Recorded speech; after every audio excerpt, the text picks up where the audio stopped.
Assalamualaikum warahmatullahi wabarakatuh. Halo semuanya, selamat pagi. Bertemu lagi dengan saya, Bu Endang Wahyuningsih. Dan mulai hari ini kita akan belajar tentang kaidah bahasa dalam teks deskripsi. Kaidah bahasa itu adalah tata cara kebahasaan yang biasanya dipakai dalam sebuah teks. Nah, kaidah bahasa ini nantinya ada banyak, jadi kita akan mengulas satu persatu setiap pertemuan. Hari ini kita mulai dengan kata dasar dan imbuhannya. Yuk, langsung saja. Apakah kalian sudah tahu arti dari kata dasar? Menurut KBBI atau Kamus Besar Bahasa Indonesia, kata dasar adalah kata-kata yang menjadi dasar bentukan kata yang lebih besar. Misalnya pada kata jual menjadi dasar bentuk dari kata jualan. Lalu kata jualan menjadi dasar bentukan dari kata berjualan. Jadi kata dasarnya itu adalah jual, mendapatkan imbuhan an menjadi jualan. Kalian juga bisa mendownload aplikasi KBBI agar lebih mudah untuk belajar bahasa Indonesia. Selanjutnya, mari kita kupas definisi kata dasar. Jadi, kata dasar adalah satuan bahasa terkecil yang mempunyai makna. Kata dasar merupakan kata yang belum memiliki imbuhan, sehingga belum mengalami perubahan bentuk dan makna. Kata dasar dapat diartikan sebagai kata awal untuk membentuk kata yang lebih besar. Sebagai contoh kata dasar yaitu makan, tidur, baca, tulis, masak, sapu. Nah, semua kata dasar ini belum mengalami perubahan bentuk, fungsi, dan makna. Kata dasar sangat penting dalam tata kata karena ia merupakan unit terkecil dari bahasa. Kata dasar bisa berubah bentuk, fungsi, dan makna ketika ditambah beberapa imbuhan. Contoh dari kata dasarnya adalah makan, mendapatkan akhiran an, akhirnya menjadi kata makanan. Di sini fungsinya berubah dari kata kerja, makan itu kan kata kerja, kemudian ditambahi an jadi makanan. Nah, makanan ini berubah fungsi menjadi nomina atau kata benda. Kata berimbuhan atau kata turunan atau disebut juga kata bentukan adalah kata yang merupakan pengembangan bentukan dari kata dasar dengan menambahkan imbuhan tertentu. Contoh dari kata dasar makan, kita bisa membuat beberapa kata. Jika diberi awalan me, maka jadi kata memakan. Jika diberi akhiran an, maka jadi kata makanan. Diberi awalan pe, jadi kata pemakan. Dan seterusnya. Hanya dari kata dasar makan, kita akhirnya mendapatkan beberapa kata. Memakan itu adalah kata kerja, makanan adalah kata benda, pemakan adalah kata ganti orang, dan lain-lain. Sekarang kita lanjut ke jenis-jenis imbuhan atau afiksasi. Jika berdasarkan tempatnya, imbuhan dibedakan menjadi 4. Yang pertama yaitu prefix, ingat pre, berarti di awal. Infix, ingat in, berarti imbuhannya di tengah atau sisipan. Suffix, kita ingatnya su, berarti imbuhannya di akhir. Dan yang terakhir adalah konfiks, imbuhan di awal dan akhir, atau disebut apitan. Pertama yaitu prefix, adalah imbuhan yang letaknya di depan atau di awal sebuah kata dasar. Imbuhan ini diantaranya ada me, ber, ter, be, di, ke, se, dan lain-lain. Contoh, kata dasar sapu mendapat awalan me, jadi menyapu. Kenapa kok nggak mensapu? Kenapa nggak mesapu?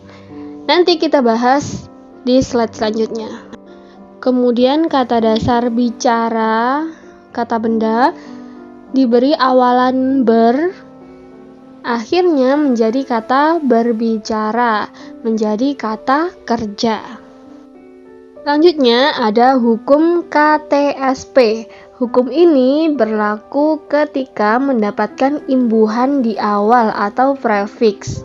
Aturannya sederhana, yaitu kata dasar yang berawalan huruf K, T, S, atau P ini secara otomatis akan melebur jika diberi imbuhan me dan pe.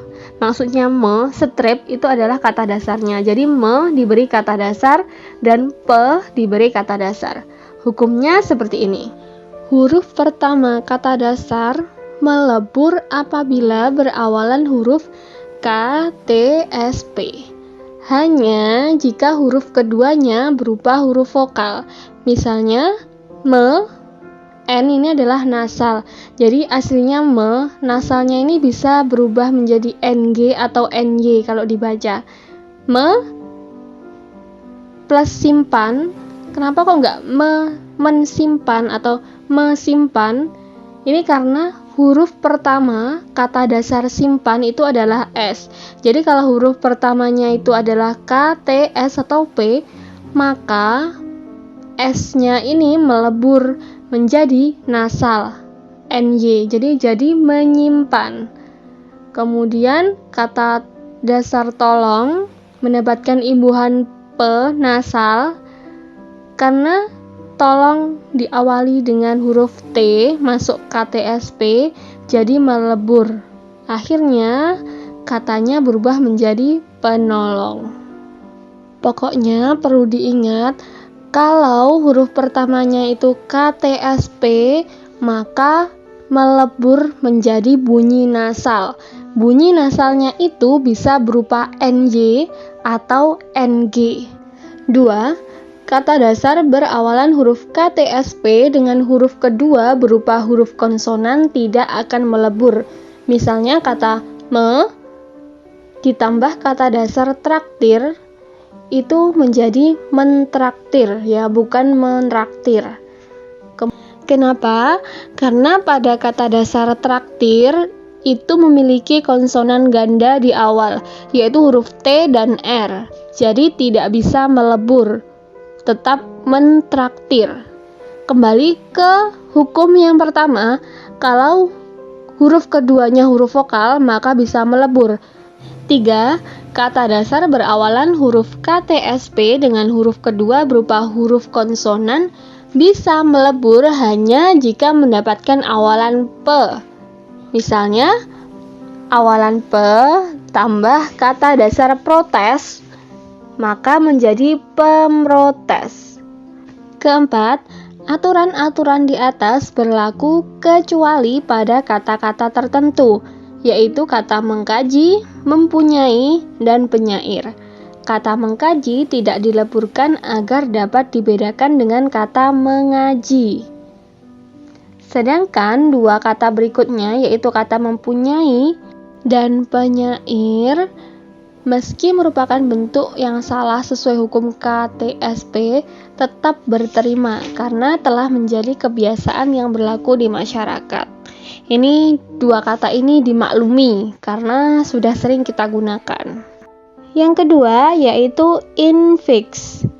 In itu artinya di dalam, berarti imbuhannya berada di tengah-tengah kata dasar atau disebut juga dengan sisipan. Imbuhannya bisa berupa l, em, dan er. Contohnya kata maju mendapatkan imbuhan di tengah l, jadi melaju. Jadi dia itu berada di tengah-tengahnya kata dasar. Tali mendapatkan imbuhan di tengah em, akhirnya menjadi kata temali. Dia berada di tengah-tengah. Jadi di depan dan di belakang imbuhan ini harus ada hurufnya, ya. Yang ketiga yaitu sufiks, imbuhan di akhir. Digunakan di akhir sebuah kata dasar. Di antaranya imbuhan an, kan, dan i. Contoh kata makan mendapatkan imbuhan an menjadi makanan. Dengar mendapatkan imbuhan kan menjadi dengarkan. Hormat mendapatkan imbuhan I menjadi hormati. Jadi kata dasar yang diberi imbuhan itu maknanya pasti berbeda. Yang terakhir yaitu konfiks, imbuhan di awal dan di akhir atau apitan. Imbuhannya ini harus bareng ya, ke dan an, ber dan an, se dan nya, pang dan an. Jadi yang di tengah strip itu adalah kata dasarnya.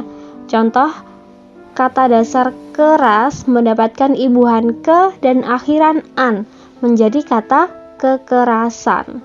Kemudian ada kata berduaan. Kita cari dulu kata dasarnya apa, yaitu kata dua. Berarti dia mendapatkan imbuhan ber dan akhiran an. Sebagai penguatan materi, ini Bu Endang berikan sebuah latihan untuk menemukan kata dasar dan imbuhannya. Ini tidak wajib, hanya untuk kalian-kalian yang ingin belajar lebih lagi.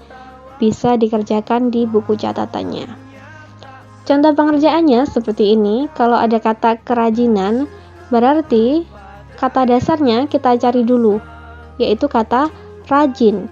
Berarti kalau rajin dia mendapatkan imbuhan ke dan akhiran an. Jadilah kata kerajinan. Kemudian kata latihan, kata dasarnya adalah latih mendapatkan akhiran an. Kata seruling, kata dasarnya apa? Yaitu kata suling, mendapatkan imbuhan di tengah yaitu jadilah seruling. Dan 5 kata di bawah itu adalah soal untuk kalian. Silakan belajar untuk menemukan kata dasar dan imbuhannya. Nanti kalau sudah akan kita bahas bersama di grup ya. Dan itulah materi kita hari ini mengenai kata dasar dan imbuhan. Semoga kalian tetap diberi semangat untuk belajar bersama Bu Endang ya. Saya akhiri, semoga ilmu kita bermanfaat. Wassalamualaikum warahmatullahi wabarakatuh. Dadah.